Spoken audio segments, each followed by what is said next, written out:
Going up. 10, Yeah. 9, Q attacks. 8, 7, 6, 5, 4, 3, 2, 1.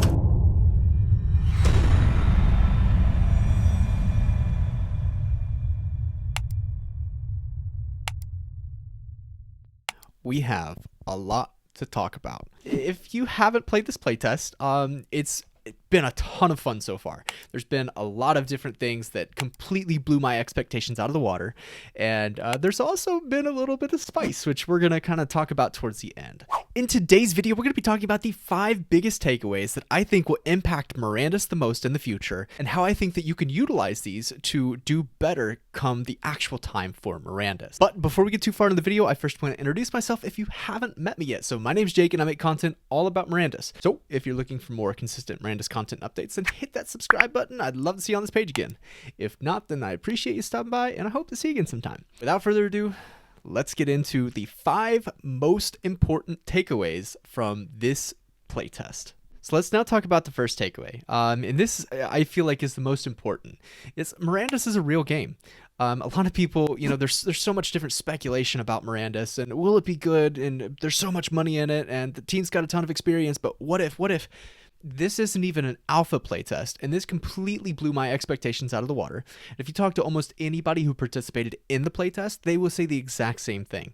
There's only 3 zones. There's the beach that you spawn on, the Citadel, and Narrow's Landing, and those 3 zones make up a little tiny fraction of what the game is going to be like. So this map is going to be huge, let alone the content on the map itself is so fun.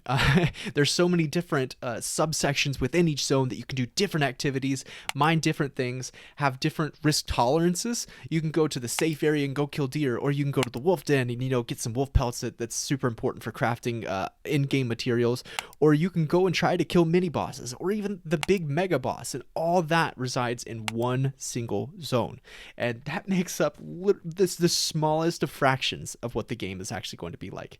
Now, with that, there's so much different replayability in that you have to gear up each exemplar to make sure it's ready for the boss fight. Obviously, that's not going to be exactly the same as the real game, because you're not going to lose everything when you die, but with all that being said, there's so much replayability within just the little bit of content that we have. Regardless of what happens in the playtest, between people, anything, I think that most of us, 99% of us here, can agree that we really want Mirandus to succeed. And seeing that they took this much of a step from the last playtest is really, really promising in the team's abilities and how much they care for Mirandus. So I'm extremely excited to play the next playtest, and I really hope it doesn't take another 10 months to come out like the last playtest. Now let's move on to the second biggest takeaway. So in my opinion, the second biggest takeaway from this playtest is how important deeds are and safety is. So not all deeds are going to provide safety, but the ones that do provide safety are a massive hub for people to go to eat, to heal, to chill out, to play around. There's not tavern games in this, but this would be the perfect opportunity to have tavern games in the tavern within the Citadel. People be spending so much time there. And Citadels aside, all the other land deeds out in the area are used so much, regardless of whether they're a homestead or an outpost, or there's no towns or villages in this playtest, I don't think.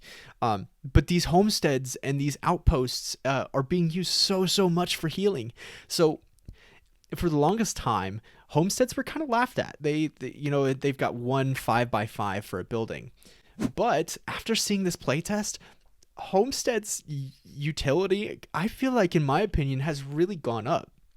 Now, I don't think that we're going to be healing as we are in this playtest in the actual game of Mirandus, because right now people are kind of heal spamming tents to keep from dying against bosses and such. But I still think that having that heal tent out in the middle of nowhere, where there are a lot of adventurers, could be super lucrative. Or having some sort of place that you can buy bread that adventurers can't carry, or that are super far away from a citadel. Having those resources stationed strategically is going to be a really lucrative place to put your smaller deed. So I don't currently own any land, but after this playtest, it really makes me want to pick up at least a homestead. I'd prefer something bigger, but just to have a little bit of land, I think would go a long way. Now let's move on to the third biggest takeaway from this playtest. And the third biggest takeaway is the importance of resources and resource management. Because right now, during this playtest, everybody is using the exact same nodes to get the resources to craft gear. And it takes a lot of resources to craft any piece of gear. However, when the actual game comes out, those resources aren't going to be unlimited as they are in this playtest. So for all the people that are just sitting around the pine tree in the very beginning, getting 150 wood or 100 wood or whatever it is, and then, you go into the iron spot and getting 60 iron, and then going to the carbon spot, getting 50 carbon, whatever those numbers are, those nodes aren't always going to be there come the actual time of the game. So those resources are going to be worth so much more because they're a lot harder to find. Now, I do want to say in the actual game, you're not going to, I don't think that you'll be losing your gear when you die, but I still think that the scarcity of the materials is going to be really high, and the demand is also going to be pretty high. So it's going to be a fun time trying to gear up, and I think it's going to be a lot slower of a process come the actual game. Now, the fourth and fifth biggest takeaway kind of tie in together a little bit. So let's start off with the fourth. The fourth biggest takeaway, in my opinion, would have to be the importance of teamwork. Now, teamwork is incredibly important if you want to do almost anything within the game. So you can go out by yourself and you can try to go from the beach to a full set of brigadine armor, and you might die a couple times. If you're good, maybe you don't die. Great, that's good for you, but it's still gonna take an hour, maybe 2 hours. If you're really fast, I'm sure there's people that can do it a little bit quicker, but for most people, it's gonna be a lengthy process. However, if you have somebody with you guiding you through it, it takes so much less time.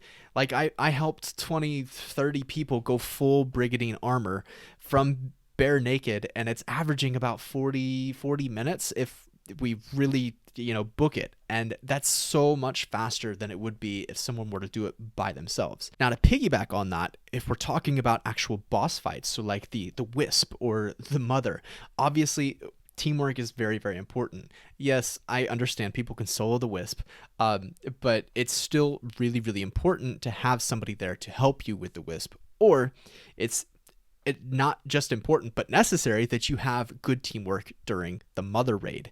So and this is kind of a fun one, because as you guys who have played the playtest have seen, the teamwork isn't the best as far as all the people goes for the fight.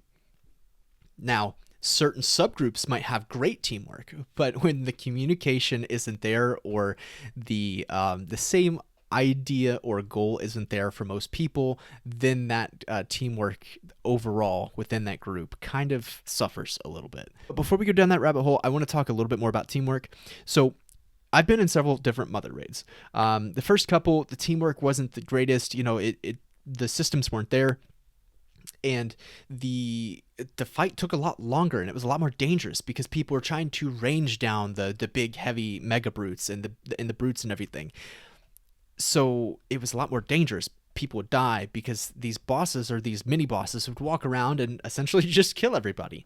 However, when there was good teamwork and everyone was communicating well, everybody was using swords, the fight was so much more safe, and it lasted so much less time.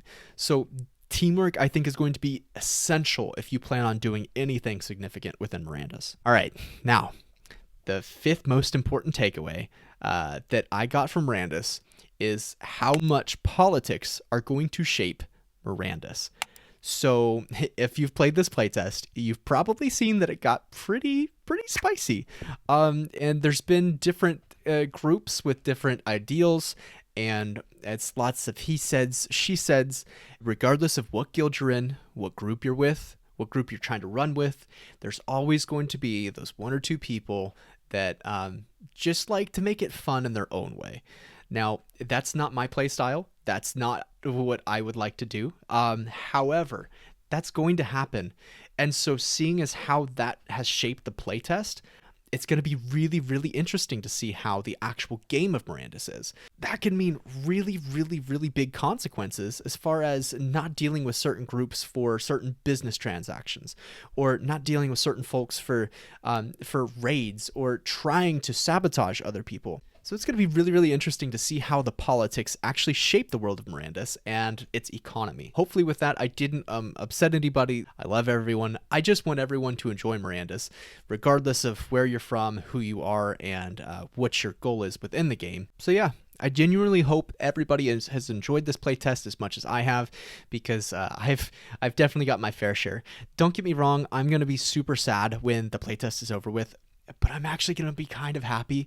That way I can actually have a life again.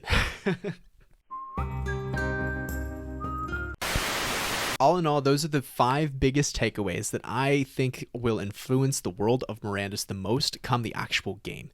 And I can't wait for the actual game to come out. We still have a very long time. And keep in mind, guys, this is literally a tech test. This isn't alpha. This isn't a beta. Like, this is pre-alpha, pre-alpha. You know, we're just literally testing the servers to see if everything works and testing out for bugs. So the beta is going to be incredible. I can't wait for the next playtest that comes out. I really, really hope we don't have to wait 10 months as we did this one. But if we do, we do. And it's going to be that much more sweet when we actually get to test it. With all that being said, thank you guys so much for watching. I appreciate y'all, and I'll catch y'all in the next one. Peace.